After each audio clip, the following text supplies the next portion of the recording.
the living truth. Pa and I lived alone on our ranch. We found our way west to Colorado after they chased us out of South Carolina in 1847. Pa was a judge, and I helped him every way I could. Mama died of rheumatic fever, and it left Pa broken-hearted. He never felt the desire to marry again. Instead, something happened inside of him. He used to deliver verdicts in favor of the rich cotton plantation owners in our town. But after Ma's death, he delivered heavy-handed verdicts against the plantation owners in favor of the little guy who really stood no chance. Pa and I got strange looks from the grocers, bankers, and town administrators. They urged Pa to think about his judicial decisions. His decisions were upsetting the plantation owners who just about owned everything in town. Still, Pa paid no mind to their urging to just play the game. Pa got even more ornery, saying that business owners in this town got to write the rules that everybody else had to live by. The conflict over slavery made things worse for Pa and me. By candlelight, Pa pored over the newspapers and books speaking against slavery. We attended church sermons out of town to learn more about how slavery was being ended abroad. Eventually, people in town found out about Pa's inquiries and decided it was time for him to leave for good since he was no longer representing their interests. We couldn't get credit at the store anymore. The bank would not front us the money we needed to pay our bills. We couldn't even get the farrier to shoe our horse.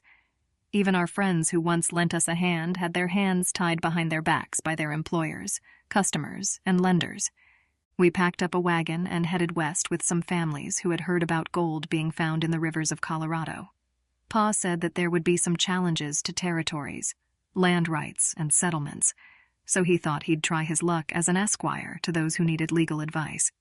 There, he said, I could be his assistant and help him establish our new home on the new frontier. Pa was a tall, muscular man. He wore a mustache and always cut his auburn hair neatly. His presence was always commanding, and he always seemed to make friends everywhere he went. The journey was long and tough, but it gave us grit. Pa said it was far more dangerous to stay in South Carolina than to make the trek to Colorado. Pa said it was better to face the opponent inside oneself than to fight against an exterior opponent who won't see to reason. I think he meant that the world was changing, and plantations would soon be a thing of the past. He knew he couldn't dismantle it, so he made the choice not to take part in an industry that exploited people and held down all forms of progress. After several years of slowly making our way, we made it to Colorado at long last. Pa made friends along the way, establishing contacts with traders, farmers, artisans, and workers. It wasn't too long before we found a settlement with dozens of families, and we found a plot of our own. Pa traded with a family to help them write contracts for their cattle business in exchange for them building our house.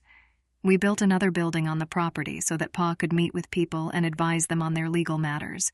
Pa assisted freedmen, men from China, and even took in women clients who needed help from their alcoholic or belligerent husbands.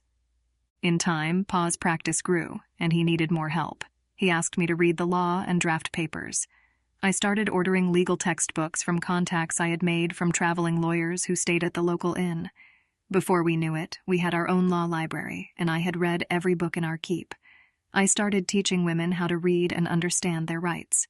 Pa became the town judge and even helped women annul their marriages. Divorces were not even legal in South Carolina, and it pained Papa to see bloodied women denied their liberty all because of an unfair rule.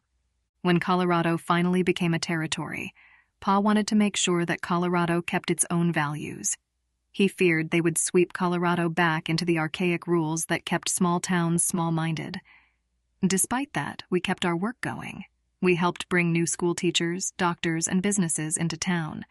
I was too busy helping Pa to marry, and Pa never mentioned it to me.